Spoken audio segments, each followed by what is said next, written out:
Good afternoon, Assembly Member. How are you, sir? Good afternoon. Thanks for having me. Good, good. Assembly Member, first, talk a little bit about yourself and what you do, and then we will talk about why you and I are on the Zoom here. But yeah, just tell us a little bit about yourself so people that don't know you, meaning outside of your district or throughout the city, know who you are and what you do and what issues are important and near and dear to you. Well, I'm currently the state assembly member for the 73rd district, which is much of the Upper East Side and Midtown East. I've served in that role since 2023. When I was elected, I became the first Democrat elected in New York State at any level with a degree in computer science.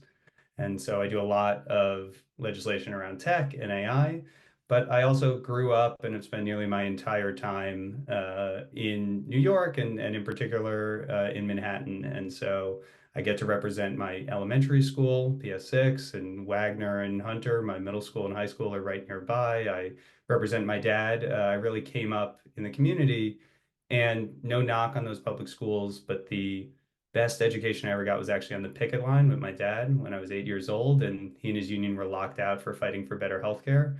Labor and unions have been a big part of why I was able to grow up with the life I was as a middle class family in New York, and a big part of my work since. Assembly Member, there's the AI bill that you're working on, which is a national conversation. Can you give me a practical example of how the layperson, random person, again, that's not a tech person, is harmed by AI and what you're trying to do in terms of the legislation? Because, right, Chat GPT is now part of, from all, I mean, something unrelated but related, automated vehicles, right? AI. There's so many things that are happening. I hear there's a bar now that has a robot bartender in New York City, or they're trying to get licensed. But I'm just giving, please explain to me what what are the harmful impacts of AI and what is your bill trying to do? A few things I would say to this. The first is that overall, I am very bullish on AI. I think it is the most powerful technology that we have developed, and I think it's going to move quicker than any technology before. And it's because I believe it is so powerful that I think we need to protect against the downsides, right? The upsides are clear. It's going to help to cure diseases. It's going to create incredible economic opportunity. It's going to just automate some of the routine monotony of life. But the downsides are also powerful. The harms that we are seeing right now from AI include political deepfakes and the degradation of a belief in truth in the political system, very advanced scams and targeting where it'll call grandma or grandpa and use a child's voice and ask for money to be sent and say that they're Mm, in a scary situation. We're seeing so scams are a big way that is being harmed. okay, I We're get also it. seeing chatbots where it is maybe contributing to people's mania or at least leading them down a path of expressing it more and not referring them to help. And we've seen recent unfortunate children losing their lives after long interactions with some of these chatbots when they really needed mental help. And so there are plenty of current harms before we get to what it's doing to the job market and how it might lead to layoffs and harming people's just ability to work. The bill in particular that we pushed this year was actually focused on even worse things coming down the pike. So there's a lot that we need to do in regulating deepfakes and chatbots and how it's involved in labor, and also the same pathways that make me so bullish on AI being able to cure diseases also make it possible to design really dangerous bioweapons or for it to be used to do expansive cyber attacks. Or Microsoft came out with a report just a couple weeks ago about how they are seeing a tenfold increase in AI-powered cyber attacks.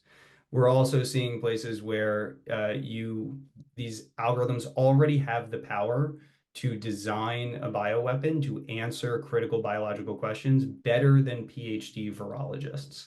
And so if you don't have the large frontier developers right now thinking about how people can safely use the software, what restrictions they need to put on it, we're going to get into much, much worse territory very soon.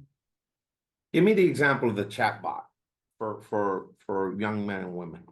Yeah, What well, is an example of how that's problematic? Give me an example of a chatbot, even if it's a fictitious scenario of how that is a problem. I'll give one that was just covered last week in the Times, and I want to be clear that I think there's litigation ongoing, and so Yeah, everything yeah, yeah, I'm yeah, saying of is course. alleged, Yeah, yeah, you know, correct. but as I understand it, there was a teenager that started having a conversation with a variety of different characters. There are a number of different software providers that will make AI speak as someone in particular.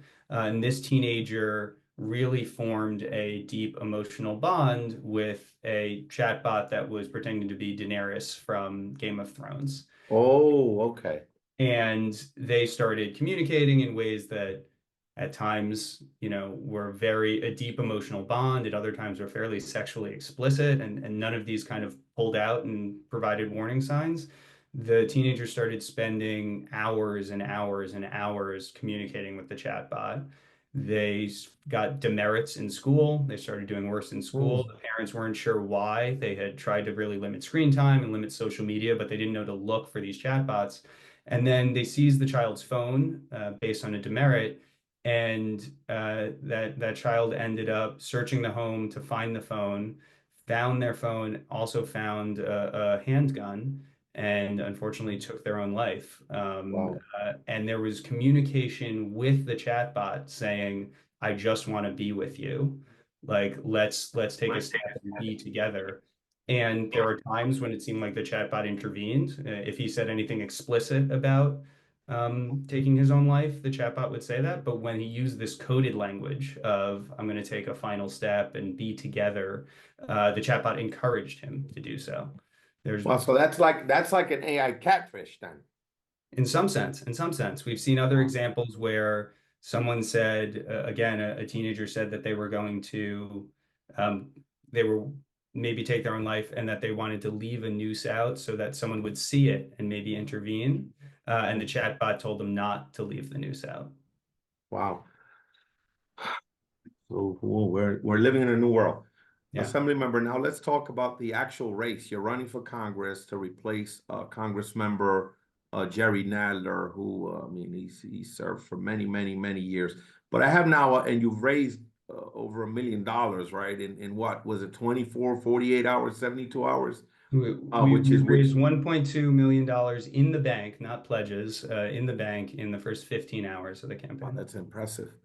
But here's what I have in terms of the math, right? For years now, we've seen it time and time again where the West Side determines who the borough president is, right?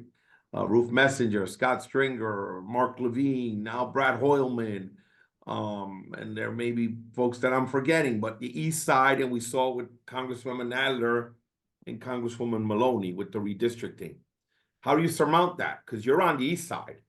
And the most voter rich area, I think, in anywhere is the West Side, if I'm not mistaken. And there is, right, Michael Lasher, um, is very close to Congressmember Nadler, Stringer, worked in the governor's office. It's been around a long time. Yeah.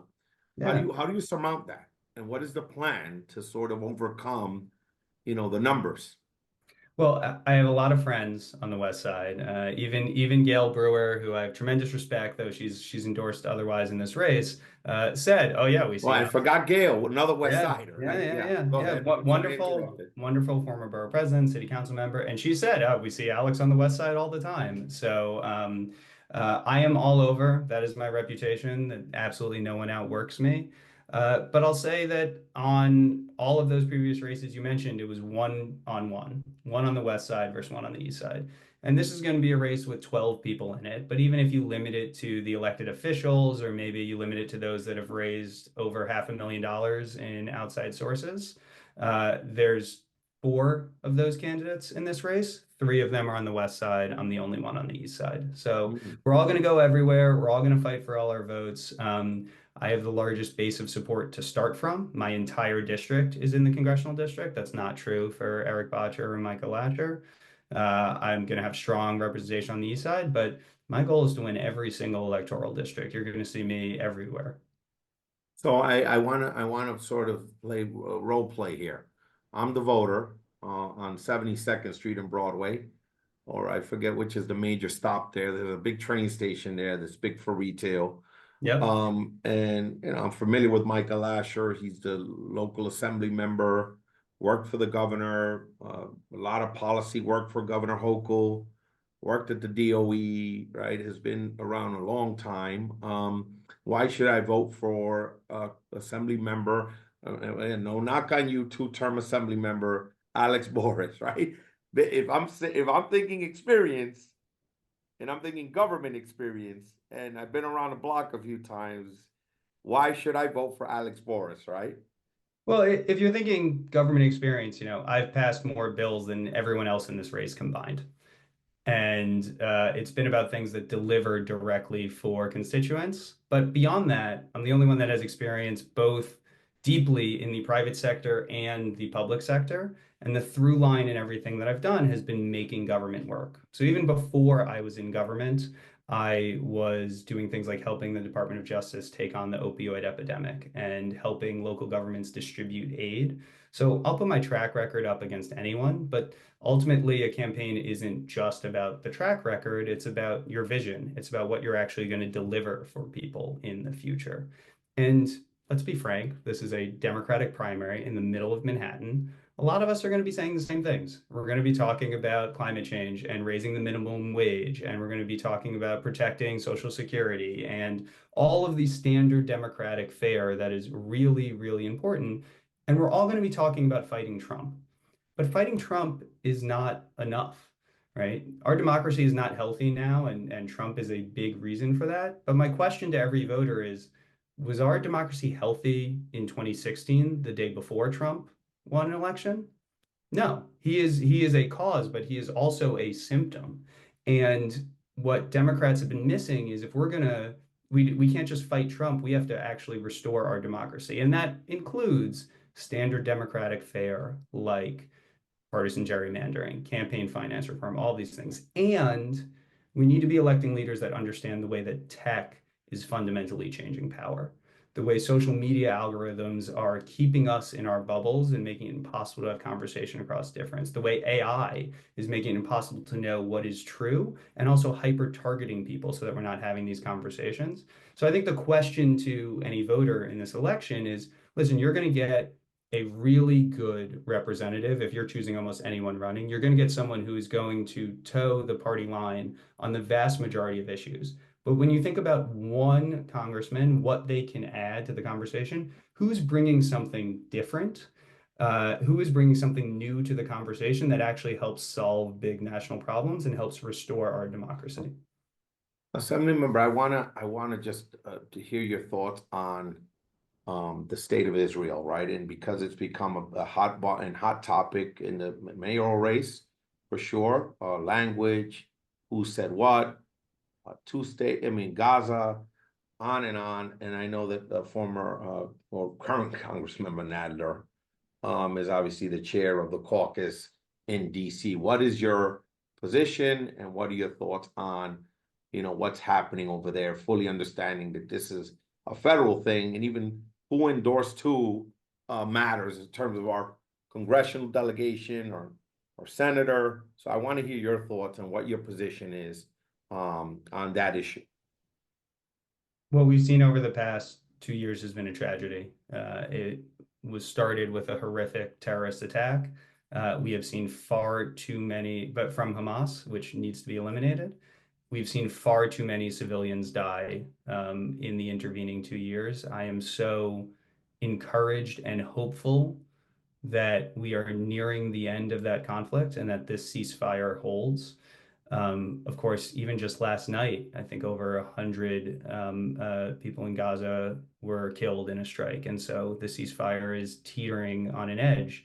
We in the US need to do everything we can to establish peace, not just in the immediate term of that ceasefire, But in the long term, and the way we do it in the long term is by surging aid into Gaza and making sure that people have a thriving economy, that is a place where you can live and have hope for the future. And while maintaining our strong alliance with Israel, we need to be doing everything we can to alleviate the humanitarian crisis there. I want to get your opinion on a state issue that's really tied to a federal issue, and what are your thoughts in terms of addressing it? Federal funding, right? City, we try to get two funding streams in addition to the city coffers, state money, federal money, things like NYCHA, a lot of the money, WIC, some of the aid that comes from the federal government. People are extremely concerned. And our president's saying, you know what, if Mamdani wins, Assemblymember Mamdani, oh, it's game on. I'm gonna cut and cut and cut. What are your thoughts on how the state should address an issue and something that again plays into your run for Congress? What are your 2 cents on how your conference and governor should address and have these? How do you make up that gap? Yeah, I think there's three things here. The first is we should do everything we can in our power to protect New Yorkers. And the state is already being quite creative in where we can surge resources, and we're going to need to continue to be. But I think there's two other aspects we need to remember. The first is that Trump doesn't need the excuse of Zoran to be targeting New York, right? His response to the shutdown was to cancel really critical infrastructure in our district. It was to say we're no longer providing funds for the Gateway Project or for the Second Avenue subway, projects that former Rep. Carolyn Maloney was a huge champion of getting forward. That's not, I think that action is illegal. I think it'll eventually be overturned. But even if it does, just the threat of funding being cut raises the riskiness of the projects and therefore raises the cost of any future infrastructure. So whoever the Congress member from this district is, they need to be laser focused on making sure we are getting all those resources. Trump's going to target it no matter who the mayor is. But I lastly just want to remind everyone, because too often we're used to the fact that Trump acts irrationally, and so we normalize behavior. We are specifically talking about the President of the United States targeting other Americans and trying to inflict pain for political benefit. That should be a scandal that leads to someone being impeached. It won't be, but let's continue to call out how cruel and inhumane this administration is. Assemblymember, how do you make up the sort of institutional support that could potentially or likely go to Assemblymember Michael Asher? Plain and simple, boots on the grounds, Democratic clubs, labor unions, which put people on doors and visibility. How do you surmount that in terms of running your campaign? One thing is to have money, Yeah. but we've seen with this organizing and getting people to do the ground game or, take part in that. How do you surmount that? Oh, And I are think there prominent endorsements or commitments that you have so far that you want to let us know about here? I would stay tuned on that, but I would say you should be asking everyone else that. I think when it comes to um, the Democratic clubs, when it comes to labor, I have closer relationships than anyone. Everyone's going to get their pieces of this. I'm not saying I'm going to sweep on it, but I feel really, really good about the response to our campaign, besides the fundraising, the outreach that I've received. And as I said, my reputation has always been being everywhere all the time. You're going to see that, and you're going to see a lot of people jumping to that vision and supporting. Let's wrap this up. Three most important issues that you hear day in and day out from constituents incoming, and what you'll do to address them. Yeah, Meaning, the first is restoring our democracy. That is more than just fighting Trump. That is thinking about all of the factors that made our democracy unhealthy to begin with and making sure that we tackle them. That includes the social media and AI and all of the ways that we are currently unable to have conversation across differences.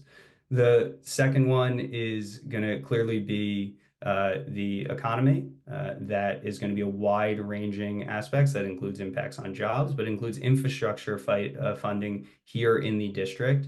New York needs to continue to grow. This is the center of New York City, and we need a Congress member who's going to fight to get all of the resources into this area and continue to build the economy. And third is going to be affordability, and that takes a wide range of different aspects.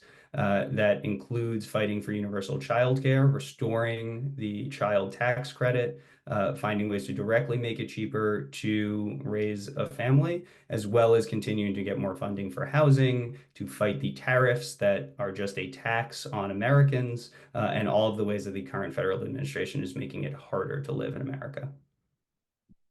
Let's wrap this up. Assemblyman, I want to hold to the time I know you committed to, and you're running a race, so you got to be a lot of places and a lot of meetings, a lot of calls. So anything you want to add that I forgot to ask you? I think anyone who's inspired by this, go to alexboris.nyc, sign up for our listserv and stay in touch. Anyone who is upset by this, do the same and shoot me an email. The best campaigns are conversations, and I really want to restore democracy where we can have those conversations. So reach out, give me your feedback. Would love to talk. Thank you so much, Assembly Member. Hopefully you'll be back soon as the campaign progresses and there are new developments that you want to share with us. So thank you so much, Assembly Member. All the Thank you best for to having you. me. Good luck.